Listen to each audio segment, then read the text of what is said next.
I'm going to Oof. be at a Oof. communion while Backlash is on. My wife doesn't listen to this, so I'll let her know right now. I'll let her know right now. You're watching both of our kids. You're chasing all of our kids around that place because I'm going to be planted in my seat with this phone just leaned up against some water or a bottle of vino. And I'm Hmm. going to be watching Sami Zayn and Chad Gable have an absolute banger. Here comes trouble!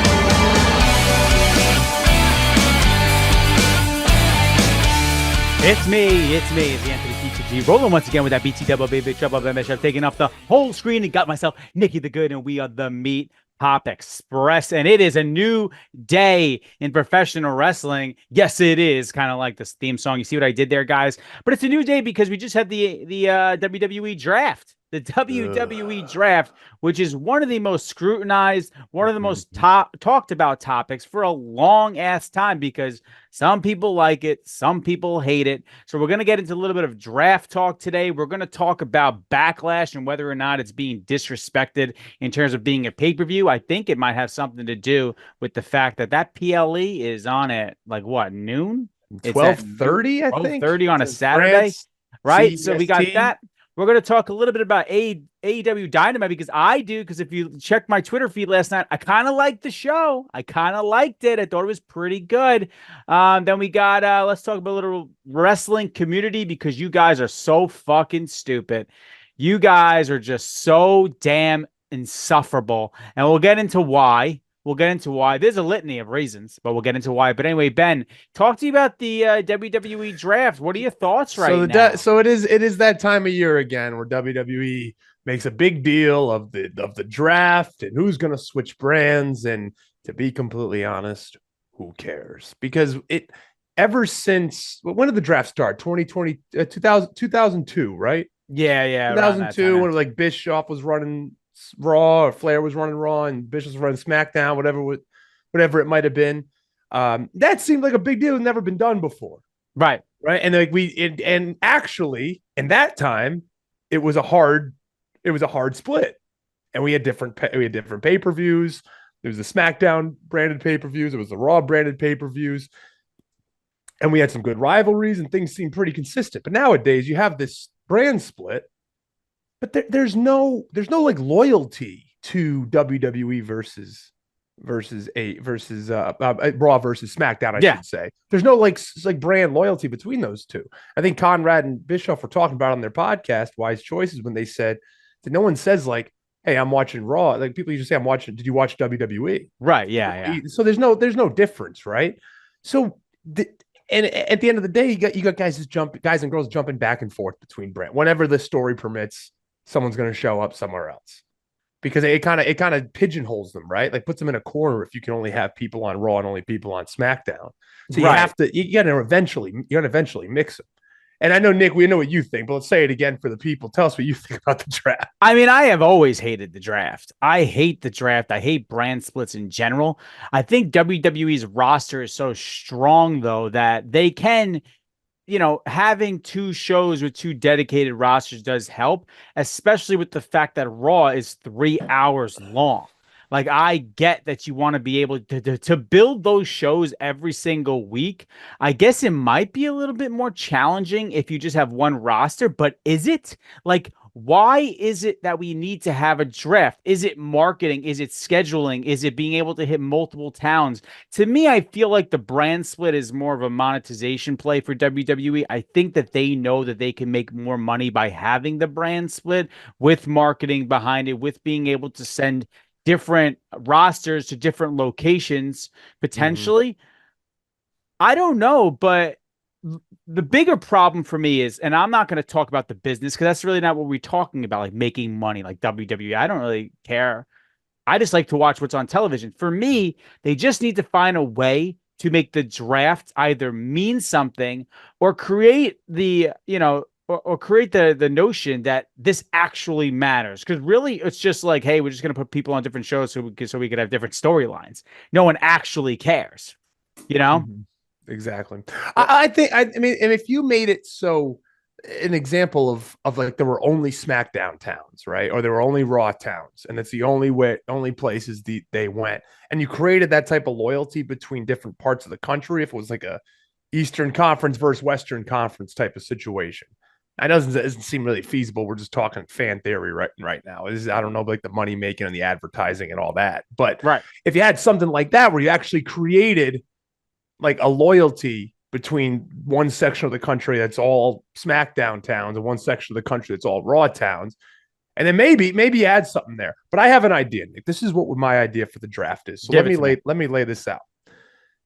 We did this around the NFL draft, and obviously the NFL draft with all the glitz and glamour, pop and circumstance that you have, right? And you know, these got the college kids, and there's a big to do about it, and you have the combines, and you have the coverage, and then you hear the stories of all these people too. So you have like the personal aspect of what the NFL draft is. Sure. WWE has developmental. Why not make the draft Raw and SmackDown each get 6 picks total, 12 picks total, each of them, or whatever the number is, doesn't matter. You get it, figure out the number, it's arbitrary. They each get a certain amount of picks, and you pick people from NXT, from developmental, like it's a college. Now, because most of the time during the draft, that's when the biggest surprises are. Right, yeah. And who was the Kiana James? Was that who was picked? Yeah. And everyone was like, oh, look, like, oh, that's a kind of a surprise. Dijak. Dijak was picked back up, right? But you have the developmental, and then maybe you have surprises as well. So, like somebody on the Indies, example, who's going to start soon, Jacob Fatu. Why don't you use somebody why don't they draft him to one of the brands, and you use that, or you have surprises from the Indies or surprises from some free agent that might have been in WWE and was let go a few years back, but then they're going to bring them back, and you have a surprise there in the draft.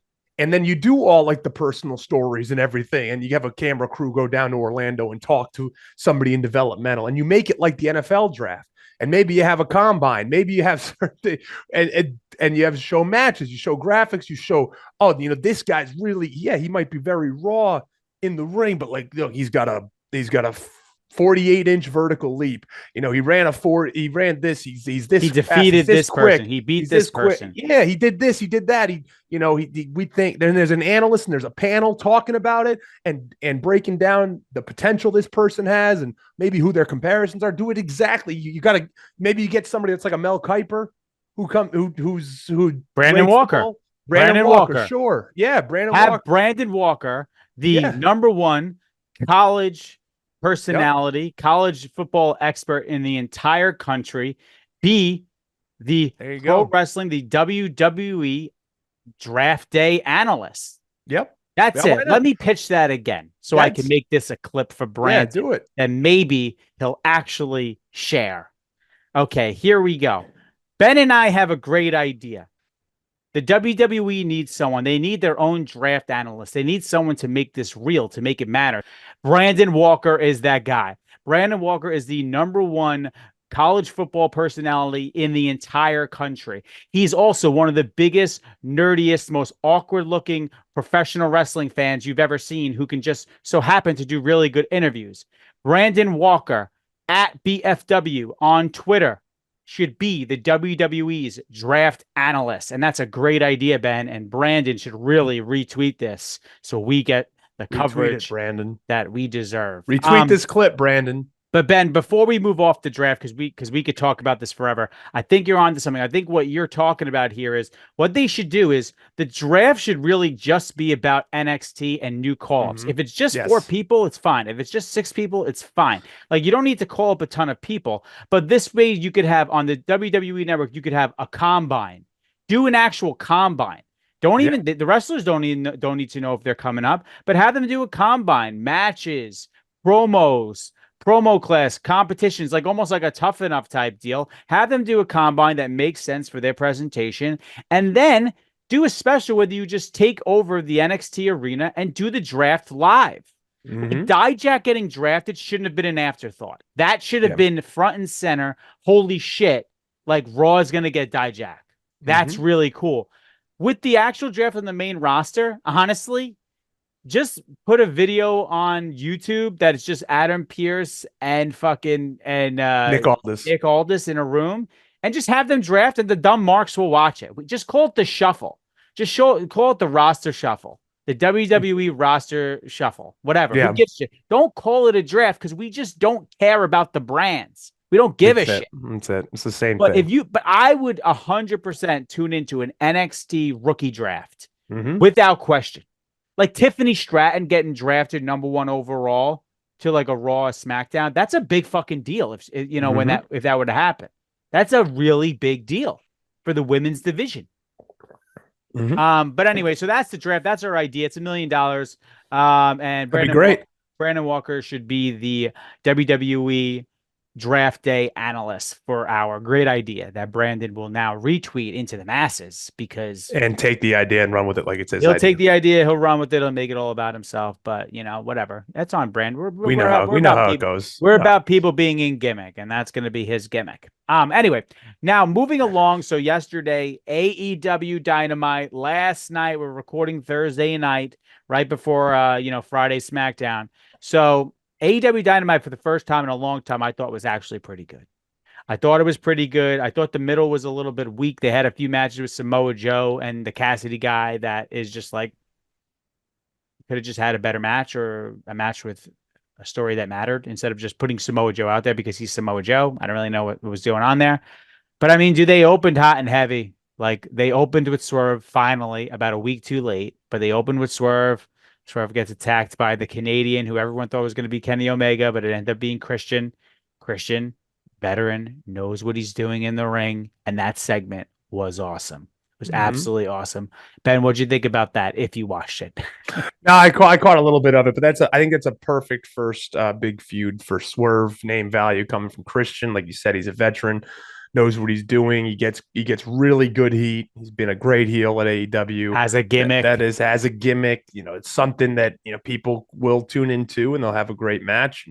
I didn't even think of that as a first really good opponent. That's a great idea.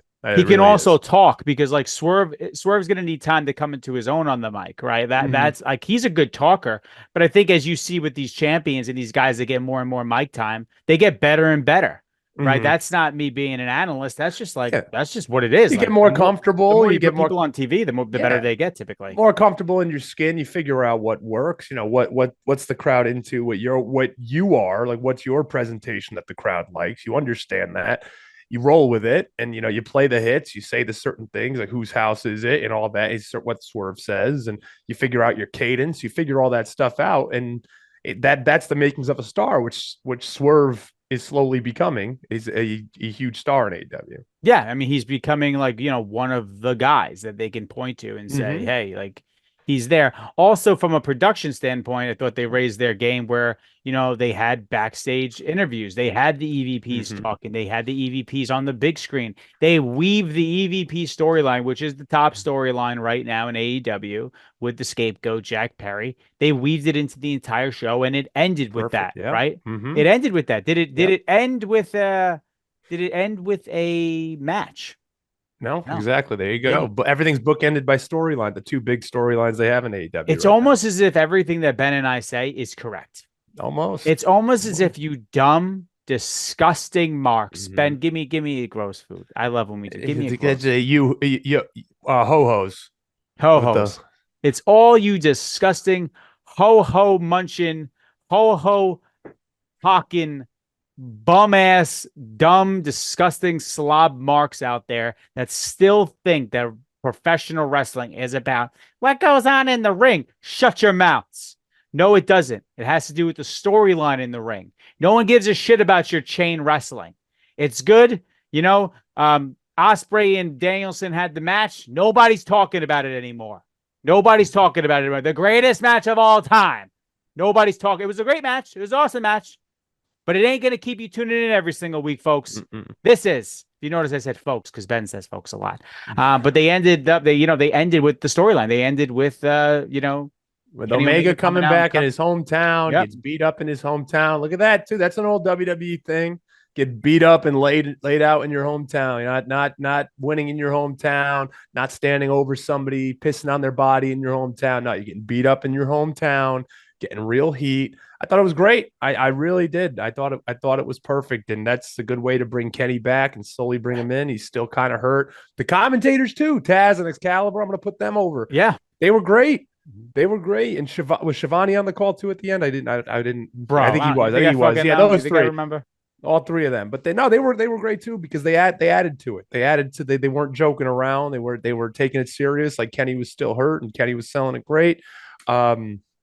Yeah, hell, I don't know if he still is or isn't, but that's a good thing. It's a good thing. That's a good exactly. thing. That's you don't want you don't know. You don't want. I didn't know. I'm not following the dirt sheets that have confirmed whether or not he's healthy and ready to go, or if he's not, or if diverticulitis is still impacting him. I don't know, but that was the best Kenny Omega has sounded on the mic since being in AEW. Yeah, and that's probably because he was speaking probably from a place that's actually truthful. Right? Probably was going through a lot of struggles. And then finally, that was also the best. My boy, my man, my number one star, the old coin dropper, Okada looked. Okada came out and listen, he didn't have to do much. You know why? Because he can't really do much on the mic, right? We know that. But he said what he had to say. He has the history with Kenny that they've documented. And now it looks like you're going to end up getting the match of the Rainmaker versus Kenny Omega at some point. And what happened? You had Jack Perry come out. You had them go directly for the stomach. You had it all make total sense. The EVPs come out, right? They act like they're concerned, but you know they're really not. That was perfect storytelling. We're past Tony. No one's even talking about Tony's comments anymore, right? It's over. Tony was producing from the Jaguars facility. It's over. And now we're moving on and we're concentrating on what's television. I thought AEW last night was a damn good show. Yeah. And let's talk about the presentation here, Nick. We had the presentation of Okada. Now he's coming out, not just having a random match. He's coming out and he's facing off with Kenny Omega, and he's all dressed up and he looks good. He's a good looking guy, but they present him the exact right way. He just says that. You know what it reminded me of? It reminded me of when Drago in Rocky 4, when he said, "I will break you." He doesn't have to say much. Right. He just looks at him and he says, I'm the best bout machine now. Like now, because you're hurt, you're done, you're washed up. Right. That's all he needed to say. I didn't need to hear Okada come out and cut a 5-minute promo on Kenny. Just had to look him in the eye. He's taller than him as well. Yeah. Looking bigger than him and just looking down on him. And I'm the best bout machine now. You never have to have him talk. No. There are certain guys that can get away with. He's got a good look. He's got a good, yeah. There are certain guys that can get away with just doing the wrestling, but it's up to the production team to put him in spots like they did last night to make his character something you want to tune into. Having him as the lapdog to the EVPs and coming out of cars and shit, like, no, it doesn't work, man. You have what he has in New Japan. You brought it over to the States. It's here now. You need to be put him in positions where he doesn't have to talk much, but he's also just positioned as a huge star. They immediately took him and just paired him with the Young Bucks. It's like, why? Like, why? Like, or if you're gonna put him with someone, put him with just a real true mic man. Put him with like your whoever your Paul Heyman is. Like, I know they have Don Callis, but he's with everyone under the sun. Find someone new and fresh. I don't know. Or just keep the mystique. I think I don't even think Undertaker he needs a mic guy. I think yeah. Like 5 fucking years. I don't even think he needs a mic. I think he just if he says those one or few different things, let his mystique do the talking. Let his innate, like he has an innate charisma to him. So let that do the talking, like the Jeff Hardys of the world who didn't need to talk. Let that be what Okada does. And speaking on presentation, folks, it means everything. And presentation's everything. Look at these two guys who came over to the two biggest companies in the States from New Japan. You had Tama Tonga from New Japan, and you had Okada. If you watch back on their stuff, and I didn't watch much of their New Japan stuff really at all. I don't watch. But I do know that Okada was a main eventer in Japan, the top guy in Japan for years, and Tama Tonga was more of a mid-carder in Japan. And up until last night, if you watch both shows, you're going to see Tama Tonga's coming off as more of a big deal and more of a main event badass heel than Okada is, right, in AEW. But it was switched in Japan, and you know what that is? It's nothing changed about them, but it's about their presentation. They're not trotting out Tama Tonga just to have random matches, 10, 15-minute matches against guys just to show that he can. They know he can. Like if you're going to sign Okada, know what you want to do with Okada. That's what I'm saying. That's what I'm saying. Exactly what you're saying. Exactly. Know what you want to do. And everybody, I see what the IWC says, like, they don't have to explain it every time somebody comes out. You should be able to know who these guys are if you're a wrestling fan. That's not what we're talking about. That's not what I'm talking about. It's not about that you have to look it up. I didn't know much about Tama Tonga. I didn't have to, because the commentators explained enough. They didn't explain like, oh, this is Tama Tonga from New Japan, who was the IWGP US champion, and he was this.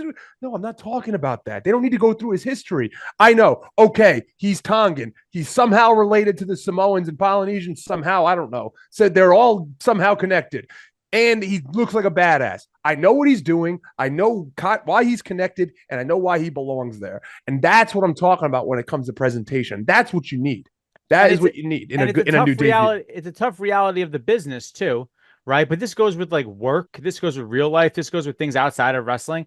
Tama Tonga may not be in WWE right now if the Bloodline story didn't exist. Yeah, he's 41 years old. He may have never gotten his shot if this Bloodline, but that's what it is. If there's a need, right, they'll bring him in, like Tama Tonga. If you brought Tama Tonga in without the Bloodline story, could you position him the same way he just has and made him? I don't think so. I don't think you would have to do more work. The same thing they're doing with like what's his name, Brian Pillman, like Solo, Brian Pillman Jr. Like you need to reinvent. Like you can't just, if you just brought him in and we're like, this is Brian Pillman's son, it's like, okay, like all right, does he have a reason? But they know the Lexus King now. You know, they're building him up to be something else different. It is about presentation. Tama Tonga is in the WWE right now because the Bloodline story exists. I'm not saying he wouldn't have got here anyway, and he certainly deserves a shot. I mean, the guy looks incredible. He looks like a professional wrestler. Yeah, 100%. Yeah. Someone you'd want on the roster. But guess what? Maybe Triple H and all of them who signed the checks were probably like, you know, we could bring him in now, but like, but we have guys in NXT that look guys in NXT that look like him. Like, why do we need him specifically? Right? Like, why do we need him? Oh, fast forward a year, the Bloodline story, Roman's got to go a little bit. How do we reinvigorate this thing? Oh, isn't that Tama Tonga guy like legit? Yeah. Doesn't he have some friends named Jacob Fatu and all of them? Yeah. Exactly. And the perfect example with Fatu as well. Let's get this motherfucker in here now because it's the perfect time. And I guarantee you, if you ask Tama Tonga, hey, would you, money aside, you dumb marks, would you have rather have come to the WWE a year and a half earlier or 2 years early with no Bloodline story and the chance to fizzle out, or debut when you did and have the impact you have right now? What would you rather? I would think, money aside, you want the fucking hot storyline that's going to make you look like a damn star. Exactly. And he hasn't had a match yet. He's already positioned as a star. Yep. And they did the same thing with Solo. Solo, you know, he went through NXT, then like, wait a minute, his Bloodline thing's getting hot. Let's bring him up now. He doesn't need to be NXT champion. We don't need to keep him in NXT for 3 years. Let's bring him up right now. And it's worked out great for him. And he's positioned as a star. And I want to also talk just a little bit about, you know, we segued a little bit into WWE, back into WWE again, but Backlash is Saturday. It's at 12:30 in the afternoon on a Saturday. Here's a little snippet for you guys. Here's a little look inside my life. I'll be at a fucking communion, brother. I'm going to be at a communion while Backlash is on. So I'm going to have the old phone rocking with Backlash, because if you think I'm sitting there with eggplant parmesan from the old buffet, with the calamari, right? What else? With the fresh mozzarella. Yep. Okay. What else? With the peppers. What? Right. With the friggin' mozzie sticks for the kids. I steal the chicken tendies for the kids. They won't eat them all. No, eggplant parmesan. You know, veal cutlets. What? All of it, shrimp. We get raw shrimp from the raw bar. It's all going to be there. No one does it better than the Italians. No one does it better than us. If you think I'm going to be sitting there watching musical chairs when we got Cody Rhodes versus AJ, you got another thing coming, brother. Because that communion, there's nothing that's going to stop me. My wife doesn't listen to this, so I'll let her know right now. You're watching both of our kids. You're chasing all of our kids around that place, because I'm going to be planted in my seat with this phone just leaned up against some water or a bottle of vino. And I'm going to be watching Sami Zayn and Chad Gable have an absolute banger, you fucking marks. If anyone's going to this communion, please videotape Nick once he is running around chasing his kids with the 100%, phone, man. with the phone in his hand, trying to watch both. I'm gonna be like, all right, yo, we got it's the Kabuki Warrior entrance. All right, kids, let's go. You know, it's DIY. Okay, let me go grab some food real quick. I'll be right back. It's Aussie versus the Profits. You know. Hey kids, so this is Bailey and her background. Like I could just see myself. Yeah, right. Yeah, they'll care. They'll definitely care. But what are you thinking about this PLE, Ben? I think right now, we are going to hit a bit of the pre-summer slam lull in WWE. I think that I think on paper it's a strong PLA. The thing is, it is starting. It's in France, which is great. Make it more global. Go to different places. They're going to pack the house in France. I forget what town it's in. I don't think it's Paris. It's somewhere in France, but they're going to pack it. You're creating new eyes on the product. That's all well and good, but it's still tough. It's tough to do a PLE in a different country for people to care. We're coming off WrestleMania. It's just like I don't know. It's like, so much went into WrestleMania and, the story ended and, everybody got what they wanted. And now does it seem like it's kind of I don't want to say a burnout because I don't think it's a burnout, but does it seem like it's like a reset where it's kind of like, okay, now what? What do you think, Nick? I don't think it's a reset. I just think that like, it's not a reset. Like that's not what this PLE is. But you just need some more time to build these storylines out. You don't have to have a PLE, but listen, it's WWE and they're going to go to France. Like they're going to make so much fucking money. That's what it's about. Disgusting. And guess what? Maybe I won't be able to watch it live for the entire thing because I'll be on my phone. But I tell you what, I'm excited to throw it on again Saturday at 8. Like I'm gonna watch it at night, 100%. I think we got some good matches. I may even go live on this bitch. No, I think we got some good matches. I mean, obviously the headline is Cody and AJ Styles. That's a great match, and there's a story there. They're both former NWA champions. They have similar Bullet histories Club. and been in different places. Bullet Club, exactly. I think the match that'll steal the show is Chad Gable, Sami Zayn. To me, that's the main event, and you get to see Tonga in the ring. Like those are the two things that I think. And like if I'm looking at what match is Tonga? See, this is us, folks. We don't know the card. It's KO and Randy versus the Bloodline. Oh, okay. RKO. Yeah. That's right. See, folks, that's why we're the best. We have no idea. I have no idea. Yeah, we're just until now. Well, we have lives. That's the whole thing. We have lives. Like the marks that follow this so religiously, these people are on the unemployment line. These people are collecting checks from the government. These people are working like at the local, bakery. No disrespect to bakeries. But these people are on what we like to call hourly wages. There is no salary for wrestling fans. These people aren't working on salaries. These people are bottom of the barrel trash. And that's why me and Ben do this show. So that there could be some hope your salary. We're paying your salaries by being here. Right now. You're welcome. Be thanking. You're welcome. Every week I send Ben a screenshot of our competition. Some of you out there that have had your own shows. And listen, you make it look at our subscriber count, say it's not that big. But listen, views are good. Here's the deal, folks. Here's the deal. Ben and I are stars. You guys are just simple talking into the void. With that said, we will come on and join your show if you want us on. So please hit us up. I know you guys have been. We'll make it look bad. Yeah, I'm sorry for all that, guys. Sorry for all that if I was disrespectful. But just know I meant every word of it. So here we go. I think that the Sami Zayn Gable match is the main event for me. Like that's the main event for me. That's what I'm. Well, your main event. It won't be the main event. It won't be the main event, not at all. But for me, it's the main event. That's the match that I'm looking forward to. That's the match where I could see. That's like the best new-ish story. Like it's not a new story, but it's starting to. Chad Gable is taking that next step. So I'm most interested in seeing the evolution of Chad Gable from this here. Do they switch the titles, man? Do they have the ball? That would That's mean tough. nothing changes. That would mean almost nothing changes on this pay-per-view because look, Damian Priest, I don't think is going to lose to Jey Uso, right? No. Cody's not losing. No. The Kabuki Warriors, do they have the belts? I don't even know. I don't. KO and Randy Bloodline, there's no stakes there. There's no belt. I mean, that's got to be Bloodline winning that. Oh, Awesome Truth is. I don't think they're losing to DIY. No. And they have the Aussie versus the Profits. Like, I mean, I think Sammy and Chad. That's the one where I could see the belt changing. I could see that because there's an actual story behind it, and like Sammy doesn't need to have a long title reign. No, he doesn't. And Sammy's always better on the chase. Yeah, he's always better on the chase. So I think that gives Gable some juice. I think I'm gonna go with that. I think it's the only title that changes hands.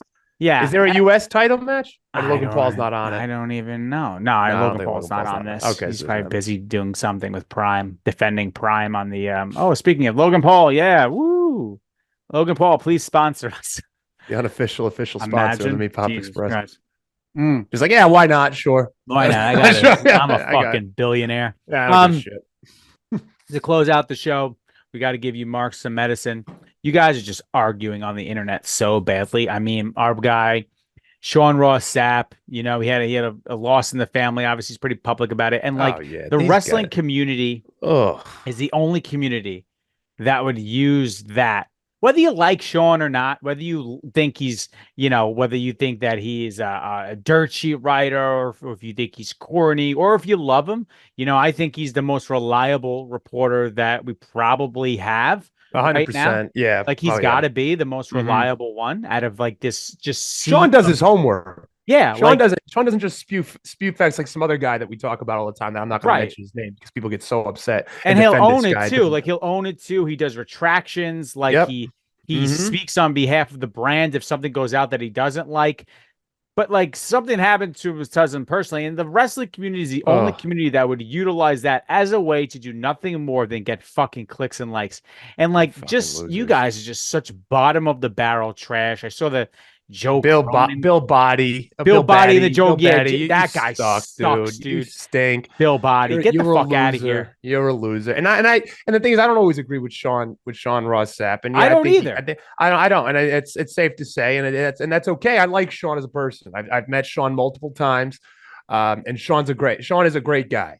Sean is a great guy. He has an internet persona. Like again, don't always agree with him, but the guy does his homework. He is, I would say, when it comes to, like, I would consider him like the Shams, like the Shams or the Waj, Adrian Wojciechowski of professional wrestling. He is, because he's reliable and he has his sources. He knows things, and he will say when he's wrong. So you know what, these guys, people that hate on him, you just do it for clicks. That's the worst thing about Twitter is everyone thinks they have an opinion. Their opinion matters. It doesn't. All you guys, you say it on Twitter, but you would never say it to someone's face. You have a false sense of confidence, and that's the problem. And you're the problem. And if you take offense to this, most likely you're 1000% the problem.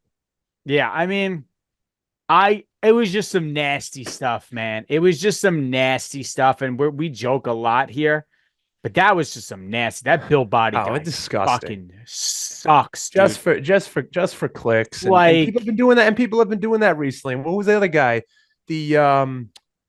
What was that guy? The disgruntled something. I had his. I have no idea. I didn't even. He wrote something like disgusting about. We're not going to edit this out, folks. Even though we can't remember it, but. That just shows how memorable he is. Just how memorable, exactly. You know what? He's a nobody. So but this one, they're starting up fucking threads, and they're breaking down threads of like what he's like. What are we doing here? Like, none of you are ever going to make it in any forum anywhere doing this bullshit. It's because you just don't come up with any creative things of your own. At least Ben and I come on here and we shoot the shit and we have fun doing it. I don't even know if you guys are having fun. If you're clicks, it's just clicks. I saw that one idiot, Joe Cronin or something, just breaking down a video of Denise Salcedo. Like, what are you doing?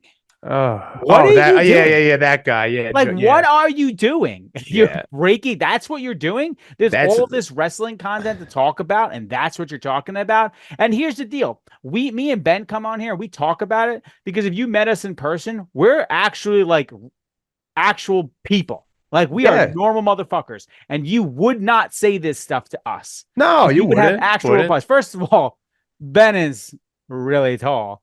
And second of all, I'll just carve you up with words. And I'm probably more jacked than you anyway. I'm not tall, but it's not whatever. even. The thing is, I've probably passed some of you at some of these conventions or seen you around, and you're just probably a normal looking loser, manic fan for professional wrestling, and this is the only semblance of any type of notoriety or any type of attention that you will ever get is because you want to go online and you want to spout off at the mouth and just talk about somebody's grandmother who has nothing to do with wrestling. Nothing. She has nothing to do with wrestling because you just don't like her grandson and what he says about wrestling, or that he gets mad at you when you try to be a dick to him. Like there's a fine line. What is that? How does that make any sense? Like, I don't know. Are you a human being? It drives me nuts because it just makes wrestling fans look bad. And we come on here and we rip on reporters. We rip on the marks. We do it, but we're not doing it in a vicious way. Clearly, look at us right now. Fucking look at me.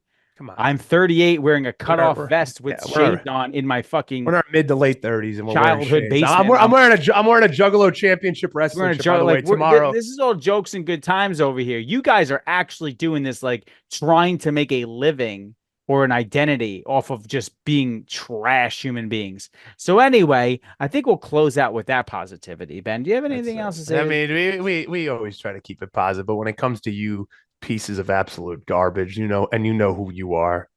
I don't want to keep it positive with you. I just want to call you out.